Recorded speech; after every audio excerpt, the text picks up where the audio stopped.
अल्लामा इकबाल ने अपनी खूबसूरत अंदाज में लिखा है। कहते हैं सुल्तान मुराद हिंदुस्तान का बादशाह था। इकबाल ने लिखा है, इकबाल कहते हैं उसने एक मिस्त्री को बुलाया मस्जिद बनाने के लिए, कहा इस तरह की बनाना मेरा दिल खुश हो जाए। मामार ने मिस्त्री ने मस्जिद बनाई, बादशाह सलामत को पसंद ना आई तो बादशाह सलामत ने उस मिस्त्री का हाथ गुस्से से काट डाला। पूछ कोई नहीं ना सकता। वो सीधा काजी की अदालत में कटा हुआ हाथ लेके गया और काजी के दरवाजे पे जाके कहने लगा, मैं पूछ सकता हूं आप किसका कलमा पढ़ते हैं? पूछ सकता हूं? तो काजी कहते हैं मेरी कुर्सी भी कांपने लगी और जिस कमरे में बैठा था वो कमरा भी कांपने लगा। मैंने कहा सवाली तो बात का कहानी, पहले बताओ कलमा किसका पढ़ते हो? तो काजी कहता है मेरी आंखें बरस पड़ी। मैंने कहा मैं उसके कलमा पढ़ता हूं जो दुनिया में भी मेरा वारिस है, कयामत में भी वही मेरा वाली बनेगा। जो दुनिया और आखिरत में मेरा वाली है, मैं मुस्तफा का कलमा पढ़ता हूं। तो कहने लगे हाँ, इसलिए तुझसे ये बात कहलवाई है कि कहीं तू बादशाह का तो कलमा नहीं पढ़ता माज़अल्लाह। तू काजी अदालत में बैठा है कुर्सी पे, उसका कलमा तो नहीं पढ़ता? कहा नहीं मैं मुस्तफा का। फिर देख मेरा हाथ कट गया है, अब तू बता कि तू बादशाह समझ के माफ करेगा या रसूलुल्लाह का दीन समझ के नाफज करेगा? डॉक्टर इकबाल कहते हैं वो काजी ने हुक्म जारी किया कि फौरन बादशाह को बुलाया जाए। हिंदुस्तान का फरमा रवा पैगाम गया तो कांपता हुआ आया। काजी ने सामने खड़ा किया, एक तरफ बादशाह और एक तरफ वो मामूली मामार मिस्त्री काम करने वाला।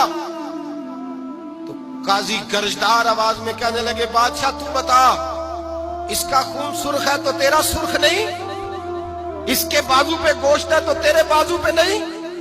इसे दर्द होता है तो तुझे नहीं होता? ये तूने क्या हरकत की? बादशाह की गर्दन झुक गई। काजी कहने लगे पकड़ो इसको, बाहर ले जाओ और इसका बाजू काट दो, इसका बाजू काट दो। डॉक्टर इकबाल कहते हैं जहां कांप रहा था सारा कुछ, वहां खुशी के शादियाने बजने लगे।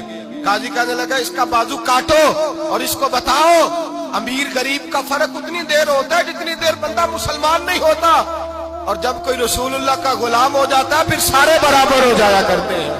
बंदाओ साहिबो मोहताजो गनी एक हुए, तेरी सरकार में पहुंचे तो सभी एक हुए, तेरी सरकार में पहुंचे तो सभी एक हुए। और अपनी मिल्लत पर कयास अक़वाम मगरिब से न कर, खास है तरकीब में कौमे रसूल हाशमी, ले जाओ काटो इसका बाजू। इकबाल कहते हैं जब बाहर ले जाया गया बादशाह को तो बादशाह ने गर्दन झुकाई। वो मिस्त्री कहने लगा तूने गर्दन क्यों झुका दी है, अब क्या हुआ? तो बादशाह सुल्तान मुराद आंख खोल के कहने लगा भूल गया था, गलती हो गई थी, बादशाही के तकब्बुर में आया था। वो जो तेरा हाथ काटा है वो तकब्बुर से कट गया है, और ये जो गर्दन मैंने झुका दी है ये मैंने अपने नबी के दीन की हद के नीचे झुका दी है, हुजूर के कानून के नीचे झुका दी है। यहाँ सजा लूंगा वहां शर्मिंदा नहीं होना चाहता।